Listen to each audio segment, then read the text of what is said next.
Welcome to 9, the last part of this series. And this one's called Purpose or Perish. So the question becomes, is purpose really that important at work? Because I know a lot of people that don't care about their work, that don't have purpose, and they collect their check and they seem super happy. Great. It's nice for them to be happy, but that's not what I think most individuals are seeking. I think most individuals are seeking the ability to be fulfilled in the work that they're doing.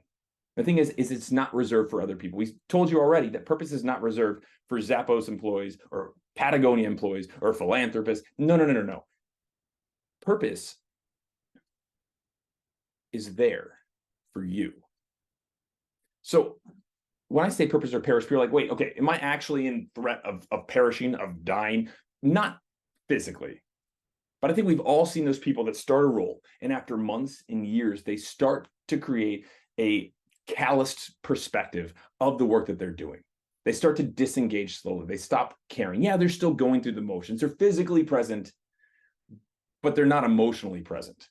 So as far as perishing goes, what I'm talking about perishing is when you're in a role and you stop caring about that work. A part of you inside dies. When your heart is not in it and you're only going through the motions, I would consider that perishing, because when you don't have fulfillment, you don't see the value of the work that you're doing. When you're just collecting a paycheck, you're becoming a mercenary. That's not what we want. And that's not how we find ourselves in a place where we do have purpose or are fulfilled.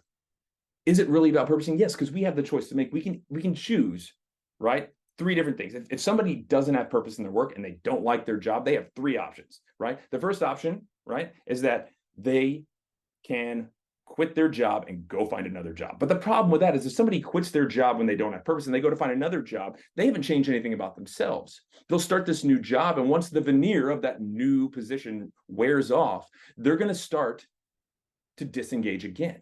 They're going to stop seeing purpose in that work as well, because they've never changed anything about themselves. The second option that people have, if they hate their job or if they don't have purpose in their work, is that they can stay and suffer in silence.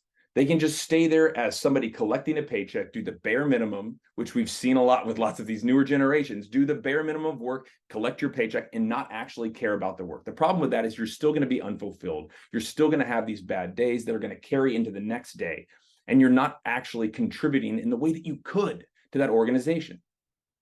The third option, which is the one we should all take, is to take a reflective look at ourselves and how we view our work.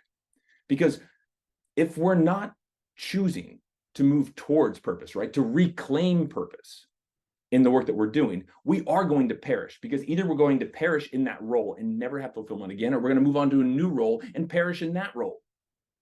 It's a perish of the soul, right? When people don't see that they have purpose behind their work, they're only there for the paycheck. And so that third option is having that reflection to look back and try and find purpose in the work, find that meaning behind what your role is and what your role does. Because if we can do that, then we'll truly be fulfilled. So is it a matter of having purpose or actually perishing? Yes, in a way it truly is. Purpose is an absolutely essential thing, and it's become the new currency with which organizations invest in their teams, and it's become the new way in which others can gauge their fulfillment and their effectiveness at work. Purpose is so important that you must be pursuing it at all times. Thank you again for joining me on this series. I hope you enjoyed it. Have a great day. Stay well and stay awesome.